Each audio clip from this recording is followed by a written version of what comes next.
Genesis Kabanata 2. Nilikha nga ng Diyos ang langit at ang lupa at ang lahat ng bagay na naroroon. Tinapos niyang likhain ang lahat ng ito sa loob ng 6 na araw. At siya'y nagpahinga sa 7 araw.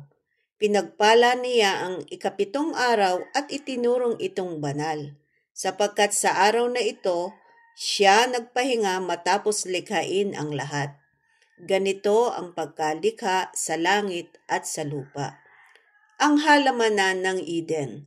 Nang likhain ng Panginoong Yahweh ang lupa at ang lahat ng bagay sa langit, wala pang anumang halaman o pananim sa lupa, sapagkat hindi pa nagpapaulan noon ang Panginoong Yahweh at wala pang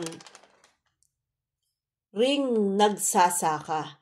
Ngunit mayroon ng bukal ng tubig na dumidilig sa kapatagan sa lupa. Pagkatapos, ginawa ng Panginoong Yahweh ang tao mula sa alabok. Hiningahan niya sa ilong at nagkaroon ito ng buhay. Gumawa ang Panginoong Yahweh ng isang halamanan sa Eden, sa dakong silangan, at doon dinala ang taong kanyang nilalang. Pinatubo niya roon ang lahat ng uri ng punong kahoy na magagandang pagmasdan at masasarap ang bunga. Sa gitna ng halamanan ay naroon ang punong kahoy na nagbibigay buhay at gayon din ang punong kahoy na nagbibigay kaalaman tungkol sa mabuti at masama. Umagos noon mula sa Eden ang isang ilog na dumidilig sa halamanan. Paglabas doon, ito'y nahahati sa 4 na sanga. Ang una, na kung tawaging ilog Pisyon, ay umaagos sa lupain ng Habila. Lantay ang ginto roon at marami ring bidelyo at batong onyese. Ang ikalawang sanga ng ilog na tinatawag na Manggihon ay umaagos sa lupain ng Estofia.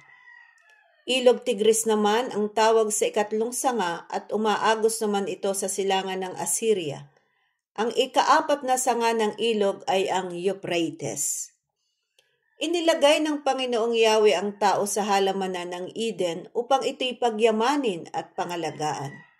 Sinabi niya sa tao, "Makakain mo ang alinmang bungang kahoy sa halamanan, maliban sa bunga ng punong kahoy na nagbibigay ng kaalaman tungkol sa mabuti at masama.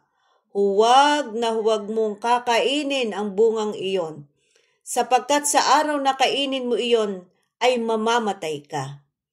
Matapos gawin ang lahat ng ito, sinabi ng Panginoong Yahweh, "Hindi mabuti na mag-isa ang tao. Bibigyan ko siya ng isang angkop na makakasama at makakatulong." Kaya mula sa lupa ay lumikha ang Panginoong Yahweh ng mga hayop sa parang at mga ibon sa himpapawid. Dinala niya ang mga ito sa tao upang ipaubaya rito ang pagbibigay ng pangalan sa mga iyon.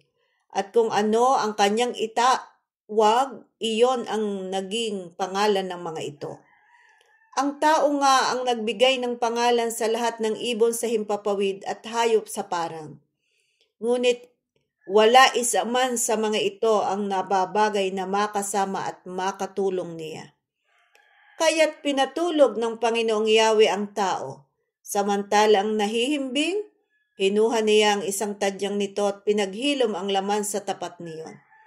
Ang tadyang na iyo'y ginawa niyang isang babae at dinala niya ito sa lalaki. Sinabi ng lalaki, "Sa wakas, narito ang isang tulad ko, laman ng aking laman, buto ng aking buto."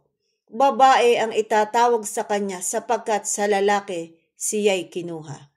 Ito ang dahilan kaya iniiwan ng lalaki ang kanyang ama't ina. Nagsasama sila ng kanyang asawa at sila'y nagiging isa. Kapwa hubad noon ang lalaki at ang babae, ngunit hindi sila nahihiya.